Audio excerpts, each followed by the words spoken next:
hello guys पुनः स्वागतम जनाइছো আপোনালোকক মোৰ অন্য এটা ভিডিঅলৈ আহক আমি ভিডিঅ'ৰ মাজলৈ আগবঢ়ো দিনটো গাড়ী চলাই গুৱাহাটী পালোহি ৰুম পালোহি ৰাতি হাসটো বজাৰ কৰি আনিলো আজি হাসটো অলপ বেলেগ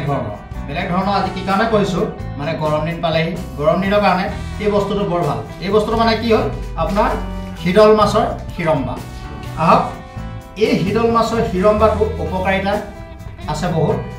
3-4 বিধ বেমাৰ কাৰণেও ভাল আৰু আপোনাৰ ইয়াক বনাবলৈ কি বস্তু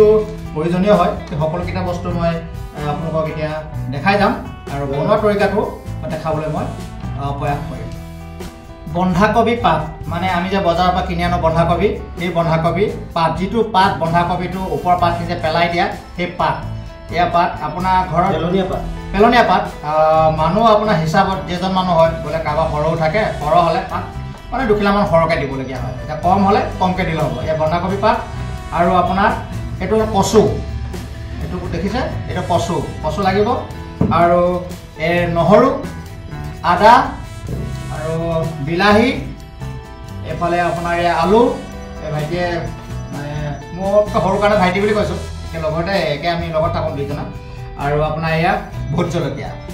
এই ভোট জলকীয়া এইকেইটা বস্তু এটা আপোনাৰ লাগিব আৰু দুটামান বস্তু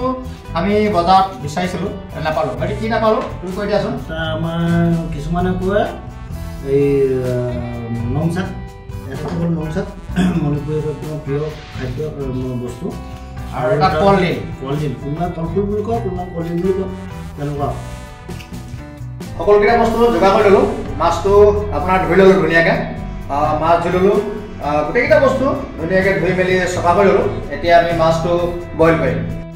হিৰম্বাটো আপোনাৰ এনেধৰণে বইল কৰিব লাগিব এইধৰণে বইল কৰিব লাগিব আৰু গোটেইকেইটা বস্তু আমি যিকেইটা যোগাৰ কৰি লৈছিলোঁ এই সকলোকেইটা বস্তু এনেকৈ কেৰাহীত দি আপোনাৰ হাফ বইল কৰিব লাগিব হাফ বইল কৰাৰ পিছত এই চিডলটো আমি দি দিছোঁ এয়া এনেকৈ দি দিব লাগিব এতিয়া সম্পূৰ্ণ পূৰা উতলাব লাগিব আপোনাৰ নিসিজালৈকে পূৰা উতলাব লাগিব ইয়াত ঢাকোন এখন মাৰি এতিয়া অলপ দেৰি ৰাখি দিলে হৈ যাব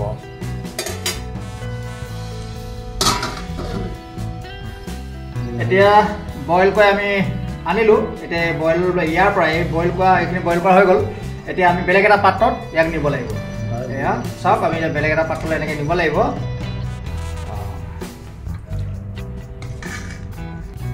এতিয়া এনেধৰণে খুব সান মিছল কৰিব লাগিব পূৰা পিচিব লাগিব ইয়াত পিছাৰ এইটো আপোনাৰ আমি গিলাচ লৈ লৈছোঁ আমাৰ তেনেকুৱা ৰুমত সুবিধা নাই কাৰণে গিলাচটোকে লৈ ল'লোঁ আপোনালোকে বেলেগ ইয়াৰ ব্যৱস্থাও কৰি ল'ব পাৰিব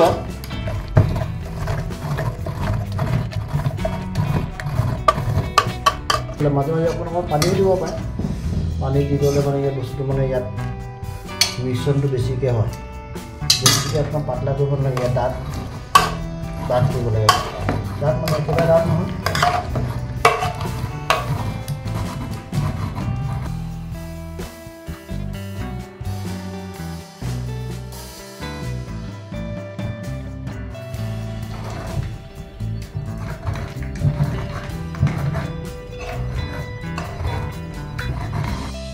এতিয়া আমাৰ হিৰম্বা অলৰেডি বনোৱা হৈ গ'ল এয়া হৈ গ'ল আমাৰ এতিয়া এইটো আপোনাৰ 3-4জন মানুহ খাব পাৰিব এতিয়া আমি মানুহ 2জনেই আছোঁ বেছি হৈ গ'ল এতিয়া হিৰম্বা এতিয়া ৰেডি হৈ গ'ল এয়া হৈছে হিৰম্বা এই হিৰম্বাৰ লগতে হিডল মাছৰ চাটনি অকণ বনাইছোঁ এয়া এইটো চাটনি বনাইছোঁ চাটনি বনাবলৈ আকৌ কি কৰিব লাগিব সেইটো মই আপোনালোকক দেখুৱাই আছোঁ এইটো আপোনাৰ চাটনিৰ কাৰণে আমি যে ভাত বনাওঁ আপোনাৰ ভাতটো হ'ব সময়ত খোৱা অলপ আগে 5-10 মিনিটৰ আগে আপোনাৰ এই গিলাচত এনেধৰণে গোটেই বস্তুকেইটা ভৰাই দিব মাছ আৰু জলকীয়া এনেকৈ ভৰাই দিব লাগিব ভৰাই দি ইয়াক ঢাকোনখনে আপুনি ঢাকোন মাৰি দিব লাগিব ভাপত সিজিব ই ভাপতহে সিজিব তাৰপিছত ইয়াক উলিয়াই লৈ চাটনিটো এতিয়া আমি চাটনিটো বনাই আছোঁ এই নিমখ লৈছোঁ নিমখৰ লগত জলকীয়াটো পূৰা সান মিছল কৰিব লাগিব ধুনীয়াকৈ পিচিব লাগিব ইয়াত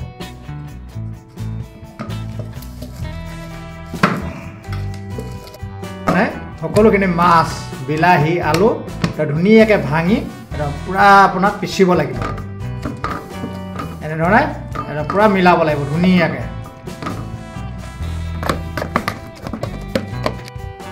চাটনি বনি আছে বিন্দাছ এনেধৰণে বনাব লাগিব চাটনিটো হৈছে প্ৰায় হৈছে আৰু অলপ আছে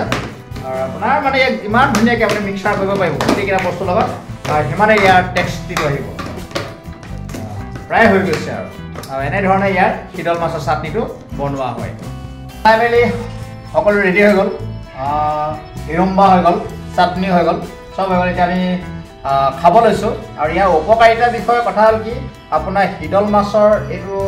হিৰম্বাটো যদি খায় আপোনাৰ মেলেৰিয়া 1 নম্বৰ মেলেৰিয়া আৰু আপোনাৰ দ্বিতীয়তে জ্বৰ কাহ এইকেইটা বস্তু পৰা চেফটি হয় আৰু এই বস্তুটো আৰু এটা গুণ ভাল ইয়াৰ কি আপোনাৰ এই আপোনাৰ ছাল মানুহৰ এই ছাল যে একদম মানে ধৰক নিমজ কৰি ৰাখে গতিকে এটা মেডিচিন হয় মেডিচিনৰ নিচিনা বস্তু হয় ইয়াক যদি আপোনাৰ নিয়মত খোৱা যায় এই মেডিচিনৰ কাম কৰে আজিলৈ আহিছোঁ পুনৰ লগ পাম অন্য এটা ভিডিঅ'ত ধন্যবাদ জয় আই অসম